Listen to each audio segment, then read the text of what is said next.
Okay, guys, I am here again back at the Portland Cat Extravaganza.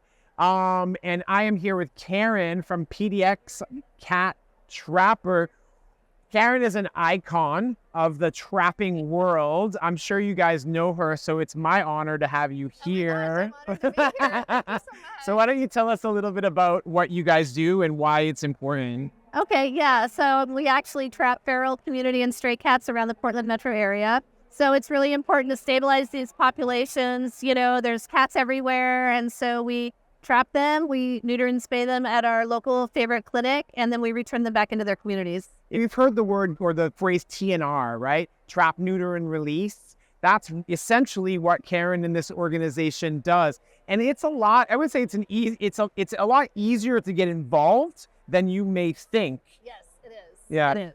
So tell us a little bit about what happened in the wildfires in Maui. Yeah. So I went over to Maui. I was working at our Field Haven Feline Center, Neighborhood Cats in Maui, Maine. And I was out there for 10 days. And, you know, we did some trapping of the fire cats, the burn cats. You target specific cats that you see are injured from the fire, whisker singe. But the very last day, so one of the things we did was we identified where there were cats. By seeing cats, we would set up feeding stations, and then we would monitor them every night.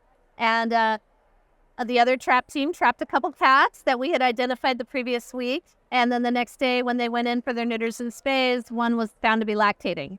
So they sent us back out into the rubble that night to go find the kittens. And you did? We successfully found 3 little kittens about 4 weeks old.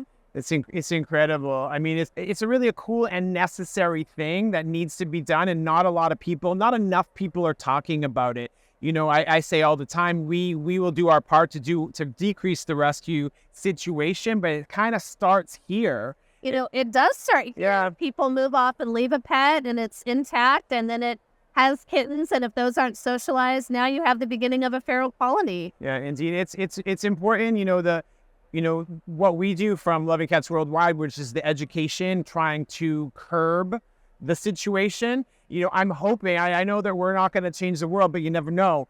But, I'm hoping that we will lessen your workload, at some point. And if we get more and more people talking about it, increasing the conversation and getting it to a different level, I think people are getting more and more aware of it, Yeah, it really needs to be normalized that, you don't have to let these cats be breeding everywhere outside, even if, and if you see something, say something, get involved. If you pass the weird house on the corner that has all those cats, stop, say something, try to reach out. They probably need some help. Help. A lot of times they're embarrassed, they're ashamed, and they don't want to come out and reach out. But yet if you show up on their door offering to help with like the zero judgment, they will take you up on it. And that makes a huge difference for the cats, for the people, for the whole neighborhood.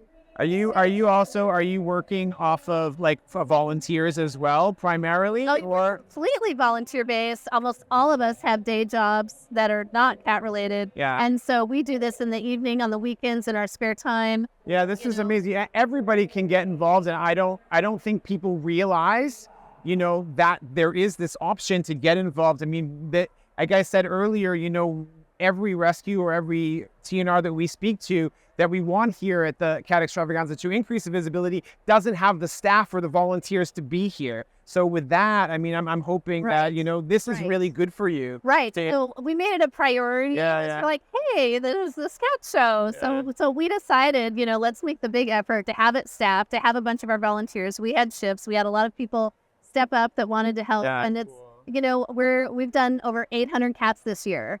So that's from TNR cats to medical community cats, those cats that nobody really cares about really except one person, and it has rotten teeth, or it needs a tail amputation, or it has an abscess. We will help get that care, but we've done over 800 cats this year, including kittens and to rescue.